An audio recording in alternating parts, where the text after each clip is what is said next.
Shalom, salam berkat dari kami untuk pendengar sekalian. Saat ini pendengar akan diberkati dengan program Hari Ini Harinya Tuhan bagian yang ke-8.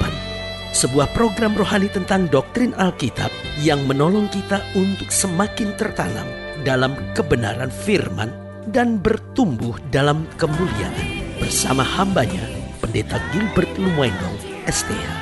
Banyak orang merasa doktrin Alkitab sebagai sesuatu yang membingungkan. Tetapi tahukah saudara bahwa doktrin Alkitab intinya adalah memahami Alkitab dengan benar, dengan pemahaman yang sistematis, sehingga kita terus dapat tertanam di dalam kebenaran firman, sehingga kita terus bertumbuh di dalam kemuliaan Allah. Buka hati saudara sekalian untuk menerima berkat-berkat firman-Nya hari ini. Allah kita bukan hanya sekedar Allah yang baik, namun Dia juga Allah yang sabar dan mempersiapkan yang saya sebut Plan B, atau yang saya sebut He is a second chance God.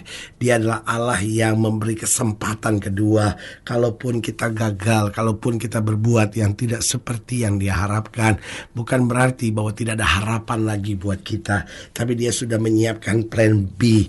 Lalu kalau kita gagal dengan Plan B-nya Allah, maka Dia sudah siap dengan Plan C-nya, rencana kedua, rencana ketiga, sehingga kegagalan kita bukan akhir dari rencana Allah.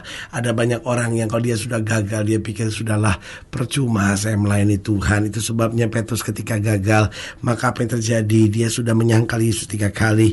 Lalu dia pergi kembali ke Danau Tiberias, dan ketika dia bersama dengan murid-murid yang lain, inilah kalimatnya, aku akan kembali menangkap ikan.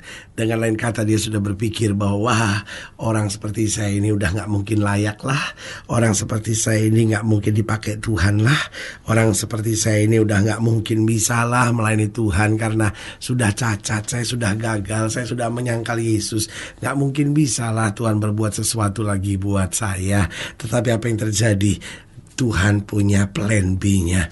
Meskipun Petrus gagal, tapi Tuhan tidak pernah gagal. Sehingga apa yang terjadi? Ketika dia sudah kembali tangkap ikan, kembali dia jumpai dia gak dapat apa-apa. Tetapi Yesus datang dan berkata, adakah barang lauk di antara kamu? Ketika murid-murid berkata tidak ada, maka Petrus berkata, Guru, tidak ada apa-apa pada kami. Lalu Yesus dengan tegas berkata, tebarkan jalamu di sebelah kanan perahu. Saudaraku yang kekasih dalam Tuhan, ini mengingatkan kembali kepada Petrus bahwa Yesus punya plan B. Yesus itu sabar. Dia memberi kesempatan kedua, bahkan dia memberi kesempatan ketiga. Asal saja kita mau bertobat, asal saja kita mau berbalik, maka dia selalu punya jalan yang terbaik buat kita, anak-anaknya. Haleluya. Selamat datang dalam program kita hari ini, Harinya Tuhan, sebuah program rohani yang kembali mengingatkan kepada kita betapa pentingnya kita menjadikan firman Tuhan sebagai dasar keseharian hidup kita. Karena selama kita jadikan firman Tuhan sebagai dasar keseharian hidup kita, langkah-langkah ke depan kita penuh dengan kepastian, kemenangan, berkat, mujizat, dan perkara-perkara besar. Haleluya. Dan dalam program ini kita sedang bicara tentang second chance. Manusia itu, kata pepatah bilang, sekali kita lancung ke ujian, seumur hidup orang tidak percaya. Itulah manusia. Manusia biasanya satu kali kita gagal, satu kali kita salah, maka seumur hidup kesalahan kita akan diingat. Tetapi Alkitab dengan tegas berkata, aku tidak akan mengingat-ingat kesalahan dan dosamu. Berarti dia mau memberi kesempatan buat kita. Dia punya plan B, dia punya plan C, dia punya rencana-rencana ke depan buat kita. Meskipun kita gagal, tetapi dia Allah yang tidak pernah gagal. Haleluya. Nah, saudara yang kasih dalam Tuhan, dalam pembahasan kita tentang second chance atau kesempatan kedua ini, kita mau sama-sama belajar dari Yunus pasal 3. Yunus pasal 3 ayat yang pertama sampai ayat yang ketiga. Nah, kalau saya ikuti program ini, sebelum-belumnya kita sudah bicara tentang ketidaktaatan Yunus. Sampai kemudian Tuhan mengirim ikan dan membiarkan Yunus ada dalam perut ikan. Dikatakan demikian, Yunus pasal 3 ayat 1-3. Datanglah firman Tuhan kepada Yunus untuk kedua kalinya. Berarti seorang yang sudah gagal, seorang yang sudah mengecewakan Tuhan, tetapi datanglah firman Tuhan kepada Yunus ini untuk kedua kalinya demikian. Bangunlah, pergilah ke Niniwe, kota yang besar itu, dan sampaikanlah kepadanya seruan yang kufirmankan kepadamu. Bersiaplah Yunus, lalu pergi ke Niniwe sesuai dengan firman Allah. Niniwe adalah sebuah kota yang mengagumkan besarnya, 3 hari perjalanan luasnya. Nah, saudaraku yang kasih dalam Tuhan, sekali lagi saya mau tegaskan bahwa kita bisa gagal, tapi Allah tidak pernah gagal. Yunus telah gagal, tapi waktu Yunus menyadari kesalahannya, Tuhan kembali memakai Yunus. Pertanyaan saya, apakah tidak ada orang lain yang bisa dipakai oleh Tuhan? Ada yang bisa dipakai oleh Tuhan, tetapi Allah memilih untuk memberi kesempatan kedua kali kepada Yunus, sehingga Yunus tetap masuk dalam rencana Allah, bahwa meskipun dia gagal, tapi Allah tidak pernah gagal. Dari sini kita bisa belajar beberapa hal yang menarik. Yang pertama, ia memberi kesempatan kedua karena ia ingat keterbatasan kita. Bukan berarti kita bisa seenaknya, bukan berarti kita berkata, wah berarti kita enak dong bisa berbuat dosa, kan Tuhan kan memberi kesempatan kedua. Loh, tapi kan dosa kan tidak enak, dosa kan menghancurkan kita, dosa kan membuat kita sengsara, dosa kan membuat hidup kita penuh dengan stres, tertekan, rasa malu dan lain-lain, ya kan. Nah, justru karena Tuhan mengerti semuanya itu, bahwa dosa selalu berakibat kepahitan, maka dia memberi kesempatan kedua buat kita. Kenapa? Ia ingat keterbatasan kita, ia ingat kekurangan kita. Nah, kalau kita mempermainkan Tuhan, gak ada kesempatan kedua. Tapi kalau kita jatuh, kita gagal, Tuhan akan memberi kesempatan kedua buat kita, untuk memulihkan kita, mengangkat kita. Sehingga saudara yang mungkin pernah berkata, ya pendeta, saya pernah aborsi, atau saudara yang berkata, pendeta, saya pernah jadi pengedar drugs, saudara yang mungkin pernah berkata, pendeta, saya pernah lakukan hubungan seks sebelum nikah, atau mungkin saudara yang berkata, aduh pendeta, masa lalu saya pada lalu itu gelap sekali. Saya mau beritahu, kau gak pernah perlu kecil hati. Mungkin saudara seorang narapidana yang baru keluar dari penjara, saudara gak perlu kecil hati. Saudara mungkin gak ada orang yang percaya sama saudara, mungkin gak ada orang yang menghargai saudara, semua orang meremehkan saudara. Sebagai hamba Allah, saya hanya mau ingatkan buat saudara, kita masih punya Tuhan kan. Dia memberi kesempatan kedua buat kita. Persoalannya sekarang, maukah kita bangkit? Maukah kita mengimani janji Tuhan? Maukah kita bilang, Tuhan, saya tidak mau menangisi terus kegagalan saya mau bangkit dan saya tahu Tuhan akan memulihkan saya.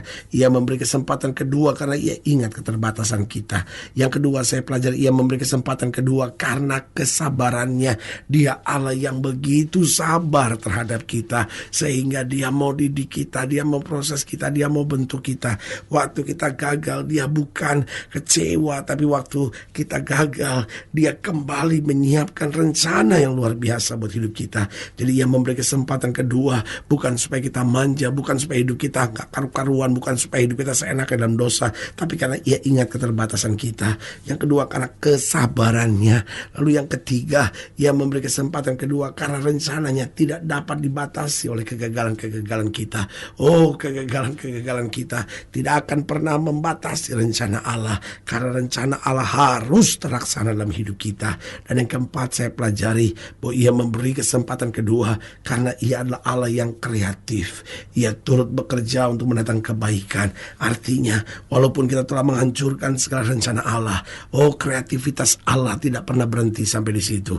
Allah punya lagi jalan buat kita. Kita gagal lagi, Allah punya lagi jalan. Kita melarikan diri, Allah punya lagi jalan. Dia begitu kreatif. Karena itu saudaraku yang kasih dalam Tuhan, hidup Kristen tidak pernah berada di jalan buntu.